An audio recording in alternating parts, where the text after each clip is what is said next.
Y en otro tema, el Ministerio de Defensa anunció que presentará modificaciones a la ley reservada del cobre durante el segundo semestre de este año. Esto luego de revelarse una serie de investigaciones a funcionarios y exfuncionarios de las Fuerzas Armadas que habrían cometido fraude a través de la normativa.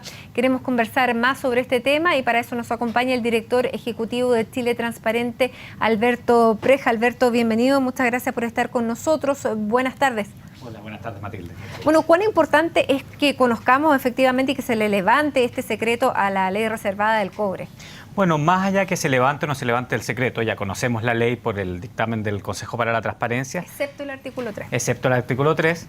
Y la verdad que lo que decía la ley era bastante conocido. Fue, yo creo, desilusionante para muchos de los que estamos en este tema de que efectivamente muchas de las cosas se conocían.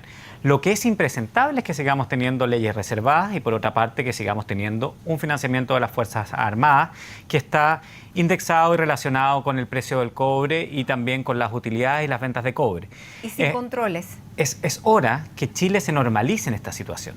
Si uno ve los rankings que Transparencia Internacional, a través de su programa de defensa, que nosotros tenemos en el Reino Unido, Chile sale mal rankeado incluso respecto a la región, porque no tenemos ningún tipo de control civil. Normalmente las compras militares, los gastos del ejército, los ingresos del ejército van a las comisiones de defensa que analizan. Esto pasa por vías presupuestarias de análisis. Son los civiles los que controlan finalmente el gasto militar. Y además las comisiones también son secretas.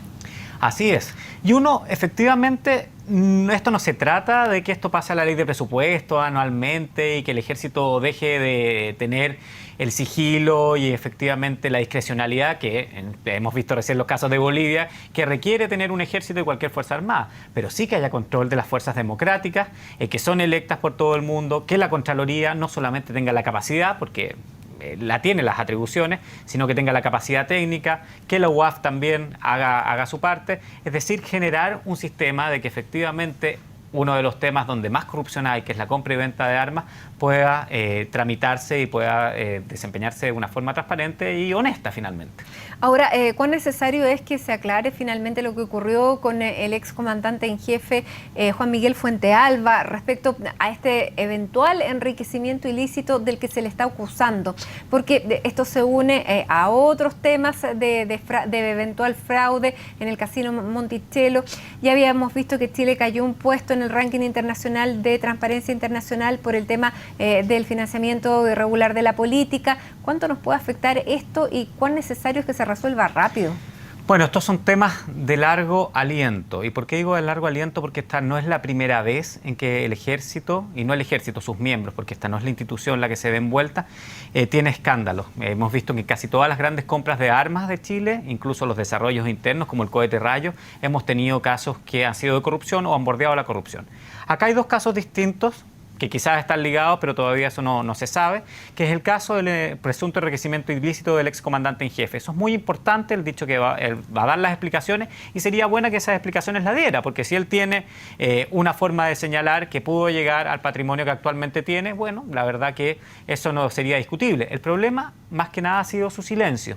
Y su silencio deja entrever cosas que a uno no le calzan, porque si uno ve cuál es el ingreso de un comandante en jefe, y él no fue toda su carrera comandante en jefe, son 4 millones de pesos, y se habla de un patrimonio de sobre 1.000, hay unos que hablan de 3.000 millones, y eso sería bueno aclararlo.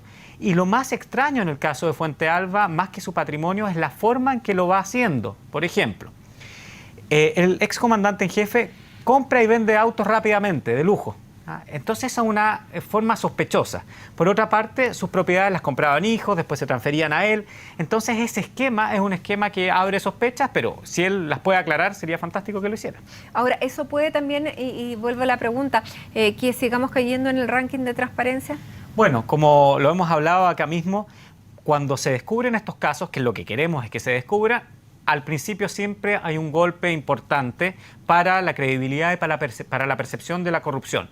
Lo importante es que el siguiente paso, es decir, el de las soluciones para que esto no vuelva a ocurrir o sea más difícil su ocurrencia, sean los importantes para que después tengamos un salto hacia arriba. Pero evidentemente todos estos casos en el cortísimo plazo, es decir, el próximo o el subsiguiente ranking, nos van a afectar en nuestra posición país. Siempre se dice que en Chile las instituciones funcionan. En este caso, las instituciones, más allá de las reservas que pueda haber con el ejército, han funcionado porque, por ejemplo, la unidad de análisis financiero pudo haber detectado movimientos irregulares en las situaciones que hemos señalado, incluso de los montos que tiene el excomandante en jefe. Bueno, acá hay algo grave, porque acá muchas veces se dice que este fue un problema del control interno de las Fuerzas Armadas y eso no necesariamente es así.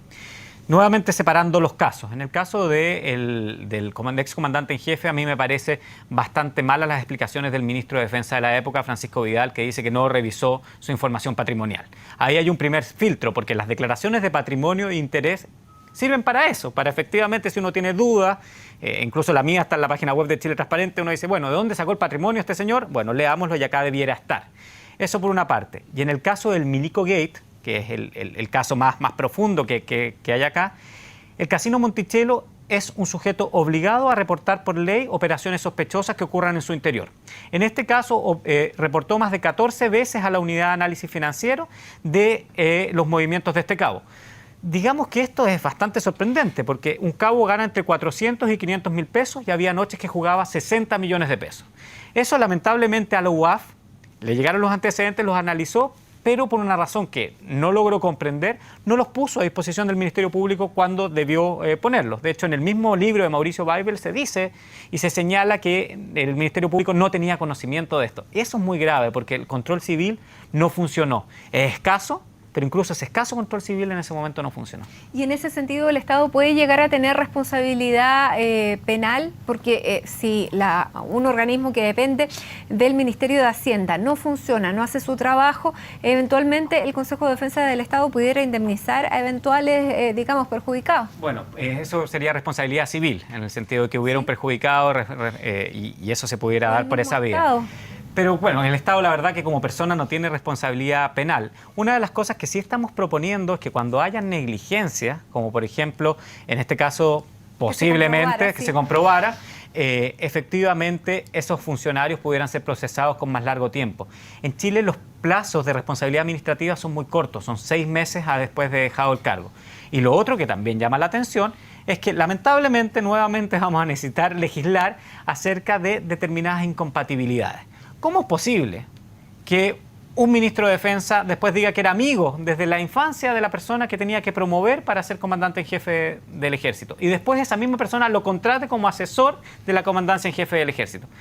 Yo digo Estamos que hablando, para que la gente sepa, caso de Francisco Vidal y el general Fuente Alba. Exactamente, que él lo promueve para ser el comandante en jefe de las Fuerzas Armadas y después se convierte en asesor. En asesor.